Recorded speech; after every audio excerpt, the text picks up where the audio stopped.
Bonjour mesdames et messieurs et bienvenue à cette émission Stop Racisme de Choc FM 105.1 depuis Toronto. Moi, c'est Richard Atim Liraï Nielade. Je diffuse cette émission depuis Ottawa et j'ai le grand honneur d'accueillir aujourd'hui une nouvelle invitée. Elle s'appelle Tien. Elle est une étudiante internationale de l'Université d'Ottawa. Et comme vous le savez, Stop Racisme est une émission qui vous est rendue possible grâce à la contribution du gouvernement du Canada. Et aujourd'hui, nous allons nous appesantir sur la réalité du racisme, mais concernant les communautés asiatiques et spécifiquement chinoises. Mais avant d'entrer dans le vif du sujet, nous allons d'abord accueillir notre invité. Bonjour Diane et bienvenue à cette émission. Bonjour Richard et tout le monde. Merci de m'avoir invité. Je m'appelle Chen. Je suis étudiante internationale et je viens de la Chine. J'habite à Ottawa depuis 2016 et pour le moment, je suis encore en train de poursuivre mes études du doctorat. Formidable, formidable, un très beau parcours. Et justement, parlant de la réalité de ce qui se passe, quelle est votre expérience avec la réalité du racisme ou des discriminations de manière globale ici au Canada? Moi, personnellement, je pense qu'au début du commencement de la pandémie de la COVID, il y a le racisme contre les Asiatiques a beaucoup augmenté, surtout aux États-Unis. Ce que j'ai pas vraiment vécu des expériences directes des attaques à cause du racisme, mais j'ai entendu parler dans les presses, dans les médias sociaux, que beaucoup d'Asiatiques, non seulement les Chinois, mais aussi les Japonais, les Coréens, sont attaqués comme dans les rues, ou dans les métros, dans l'autobus, dans tous ces endroits publics qui ont subi de la violence, de l'attaque et de la discrimination ou des discours de haine à cause de la COVID. Donc, quand j'ai entendu parler de ces nouvelles, j'étais un peu inquiétée de ce qui va, peut-être ça se passera chez moi aussi. Donc, je me suis sentie un peu mal à l'aise quand je marche dans la rue ici au Canada, surtout quand je portais le masque, parce qu'il il y a certaines personnes qui m'ont éloignée parce que je porte le masque. Parce que au début de la pandémie, ce n'est pas tout le monde qui accepte le masque. Donc, mais heureusement, le phénomène de racisme ou mon mal à l'aise a disparu dans quelques semaines, surtout après que le gouvernement canadien a pris des mesures de prévention. Donc, ce sont principalement des effets psychologiques sur moi à cause de la COVID. Mais en Mhm, fait, le racisme existe toujours, pas seulement causé par la COVID. Il y a plusieurs formes de racisme, comme les discriminations. mhm, Et il y a quand même des personnes qui sont nées et grandies en Amérique du Nord, mais qui a une apparence asiatique, qui sont aussi attaquées par les racistes. Comme il y a certaines personnes leur disent Go back to your country, même s'ils sont nés ici. Et mhm, moi, récemment, il y a quelqu'un que je connais, j'ai un ami qui travaille dans une entreprise et un de d'accord, ses collègues est d'origine d'une famille vietnamienne, mhm, mais il est né et grandi ici au Canada et sa langue maternelle est anglais et il n'y a aucun accent sur son anglais. Et donc, il a rencontré un client dans le processus de la communication avec le client, il n'y a aucun problème, ce sont en téléphone, mais quand le client a signé le contrat avec lui en ligne, le client a refusé de signer le contrat parce que il a dit que son apparence asiatique ne correspond pas à son accent, parce que son accent est vraiment standard et un peu blanc, donc il a refusé.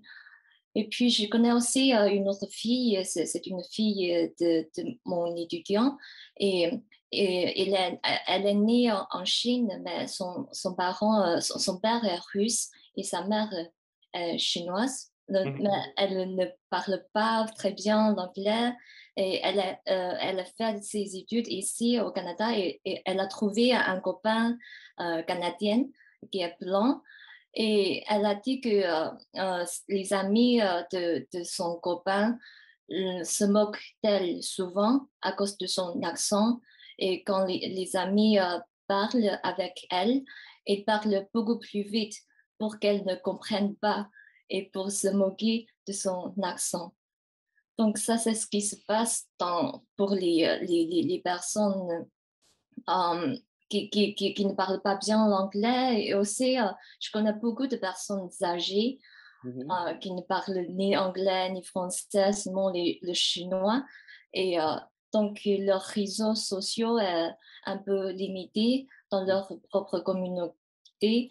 Et même si ils veulent communiquer avec d'autres communautés anglophones ou bien les anglophones voudraient communiquer avec eux, ils ne peuvent pas comprendre. Ils ne peuvent pas aussi s'exprimer. Donc ça, ça provoque les écarts et les distances entre les différentes communautés. Donc ça cause des préjugés. Et pour moi, personnellement, il y a une seule fois que j'ai rencontré, j'ai vécu d'une expérience de racisme. C'est Mhm. quand je marche dans la rue, il y a un petit enfant de l'âge de 6 ou 7, Ouais. il m'a appelé Hey Ugly Face. Et en ce temps-là, sa mère est à côté de lui et la mère l'a arrêté, mais le garçon est vraiment fier de ce qu'il a dit sur moi. Et même si sa mère a dit que c'est une mauvaise chose de parler ça aux gens, mais le garçon. Donc, je pense que le garçon, c'est comme, ce n'est pas la faute de l'enfant, mais surtout la faute peut-être de la famille, parce qu'il a grandi dans un environnement comme ça qui est raciste. Donc, Ouais. en ce temps-là, je ne sais pas ce que je peux faire. Ce que j'ai fait, c'est justement l'ignorer et marcher, l'éloigner. Mais j'ai rien faire. Je ne sais pas si je peux, je devrais le contre-attaquer Ouais. ou bien, mais oui. C'est vraiment difficile et je compatis vraiment à cette situation et sachant à quel point ça peut démonter, indisposer et pratiquement détruire l'estime de soi d'une personne. Mais l'objectif, et j'ose le croire, du gouvernement du Canada en rendant facile des émissions comme celle-ci, c'est de trouver une solution. Euh, Avez-vous quelques suggestions, quelques recommandations à l'endroit du gouvernement du Canada pour euh, résoudre ou tout au moins pour réduire des problèmes malencontreux, des problèmes qui fâchent, qui ont trait au racisme comme ceux que vous avez expérimentés ou celles que dont vous avez entendu parler à travers vos connaissances? Oui, en fait, d'abord, on devrait se rendre compte que le racisme n'existe pas. C'est pas seulement les blancs contre les autres races, comme les blancs contre les noirs ou les asiatiques, mais aussi il y a des racismes provient comme par exemple, provient des noirs ou provient des asiatiques. Donc ici, il y a déjà plusieurs racismes vers différentes directions parce que je connais quelqu'un qui est asiatique et qui pense que les autres, et qui se déclare souvent qu'il est raciste et qui pense que les autres races, comme les blancs, sont moins intelligents. Donc, ce n'est pas seulement les blancs qui ont le privilège ou la supériorité.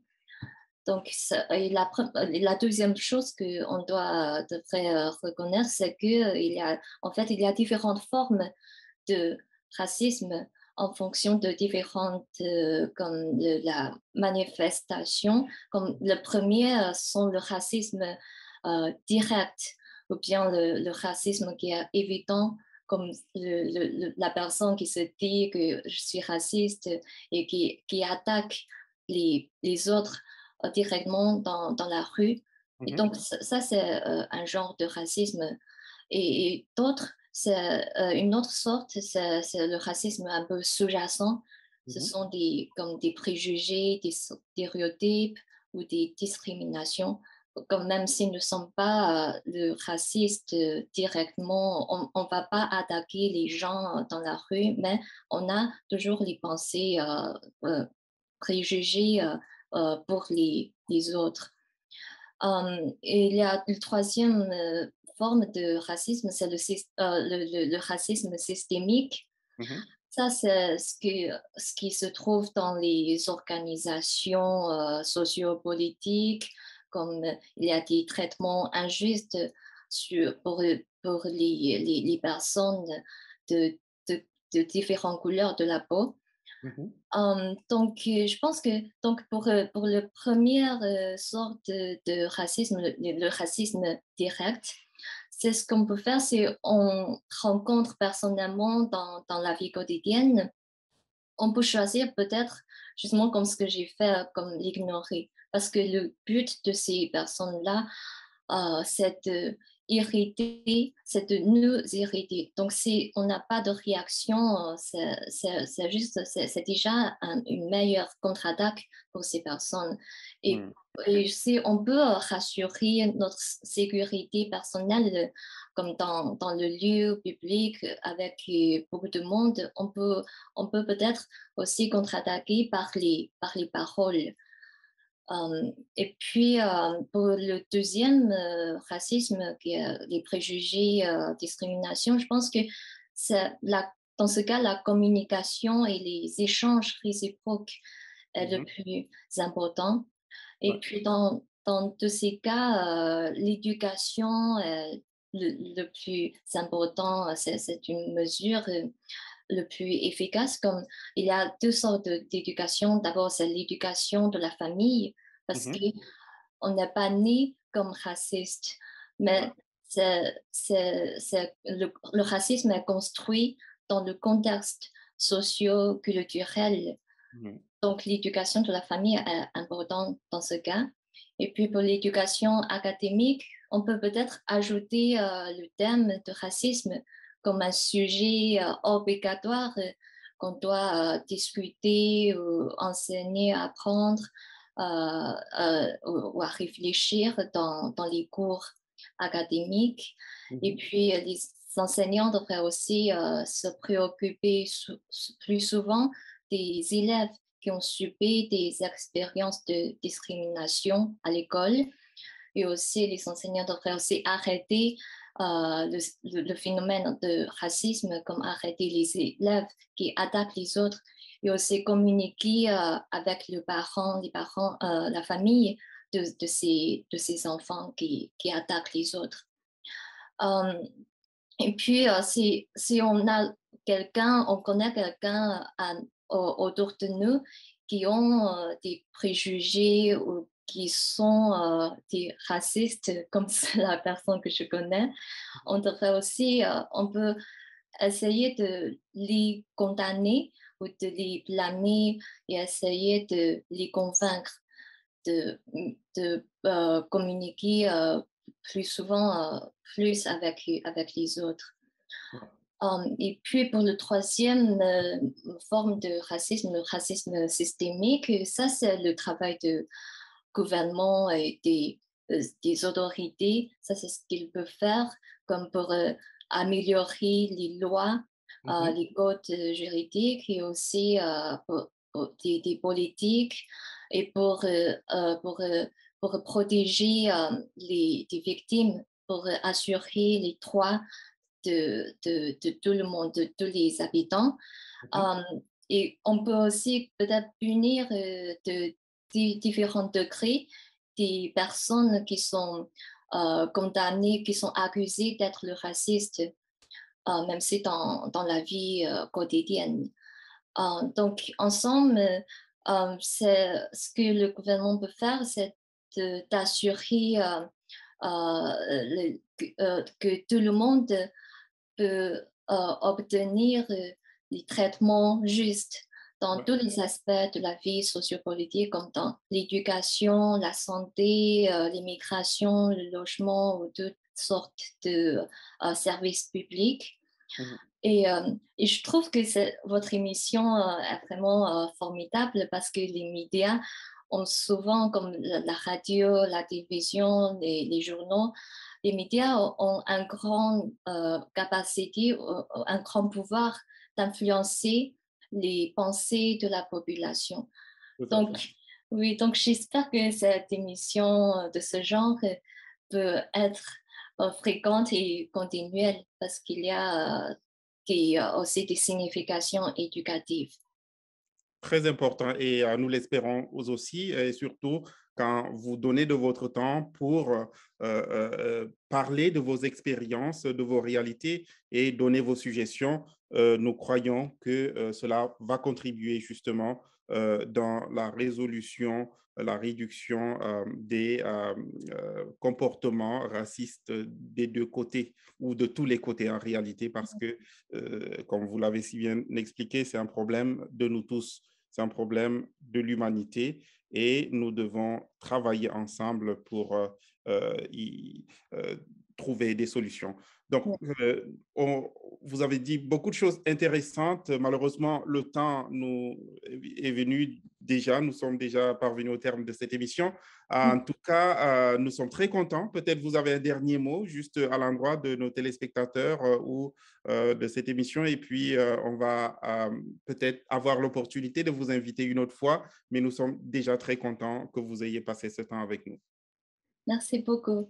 Et je pense que chacun devrait réfléchir sur soi-même comme plus souvent, comme réfléchir si on a dit ou fait quelque chose de raciste, de discriminatoire ou Mm. de stéréotypé.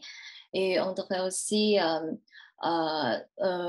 communiquer et écouter les autres et être plus tolérant envers les autres parce que les échanges mutuels nous permettent de mieux comprendre les uns les autres. Et enfin, l'implication sociale qu'on parlait ici, ce n'est pas seulement la participation aux activités, aux événements sociaux comme de lutte contre le racisme, mais aussi c'est l'implication dans la vie de tous les jours et Oui. dans les relations sociales avec tout ce qui nous concerne. Formidable. Merci beaucoup. Merci, Jen, pour votre temps. Merci aussi à nos téléspectateurs ainsi qu'à nos auditeurs qui ont aussi participé à cette émission. Donc, pour celles et ceux qui viennent de nous rejoindre, il était question du regard d'une étudiante internationale face à la réalité ou face à l'expérience du racisme au Canada et elle s'est appesantie là-dessus. Nous lui disons merci. Pour vous servir, c'était Richard Atimnirai Nielade dans le cadre de l'émission Stop Racisme sur Choc FM 105.1 depuis Toronto. Merci et à la prochaine. Nous serons toujours très contents de vous servir. Merci. Merci.